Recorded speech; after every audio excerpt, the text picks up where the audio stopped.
پیر نوشیروان کاونسلر ویلیج کاونسل کې دا ټول مخکې خو د میډیاونو شکریه ادا کوم. بیا ناظمانو او صاحبانو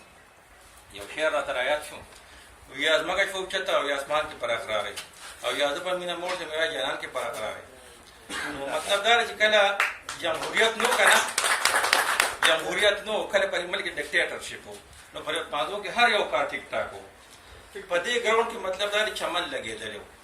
چمن پکې لګېدلی، خلکو پکې کرکټ کولې، خلکو پکې فټبال کولې، خو مجال د یو سړي و چې په دې کې یو داسې څوک نیختلي و. علم خان د خدای پاک ښه ساتي، یعقوب خان د الله پاک، ایوب خان او د خدای پاک وبخښي سره د خاورو، هغه زموږ د عثمانزو ډېر زیات خیال ساتلی دی. بل دا عثمانزو دا کوم اراضي چې کوم دا اوس یې پلانجه شروع ده، نو دا زموږ د مشرانو چې کوم دا نو دا خو مطلب دا چې دا ټول کمیټې ته حواله کړې ده، دا ټیمې ته خو دوی نه ده حواله کړې چې نه ټیمې والا راځي یا مطلب د اوقاف راځي او په دې باندې قبضې کوي. نو موږ د هر څنګه قبضې چې کوم دی او زموږ ناظمان صاحبان لګیا دي، موږ ورسره د دوی په شا ولاړ یو.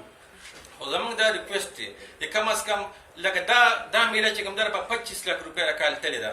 زه به په 25 لک روپو څوک هم چې زما یو بچي په دې ګراونډ کې راپروت دی او ورته سبا ټیټ پیسو لګي، زه د هغې بچي غم کوم. نو دا میله چې کوم ده انشاءالله څنګه چې ناظمانو صاحبان ووي نو دا به راتلونکي مطلب دا چې موږ د په دې راتلونکي ګل کې دغې ته اړو. او باقي ناظمانو صاحبانو ته دا وایم، تحصیل ناظم ته وایم، په دې میډیا په ذریعه ورته وایم، زما ورونو لکه من په دې بلډینګ کې موږ ناست یو، دا الیاس باچا د الله پاک وبخښي دا هغه جوړ کړی دی. نو ناظمانو صاحبانو کونسلرانو صاحبانو موږ له دا پکار چې موږ هم دلته په رزمادو کې څوک وکړو که نه، لکه ما ته به څه وښایي چې په دې 15 سال کې په دې ټول کمیټه کې څه وشو، که ټیمو صاحب راغلی یا بلې ورځ دلته کې سره میټینګ وشو که نه. دویمه خبره به د هغه دا وه چې موږ له به د حدیث حواله ورکوله. خو زه دا وایم عمر رضی الله تعالی عنه چې کله خلیفه شو نو هغه وایي که ته پرات په غاړه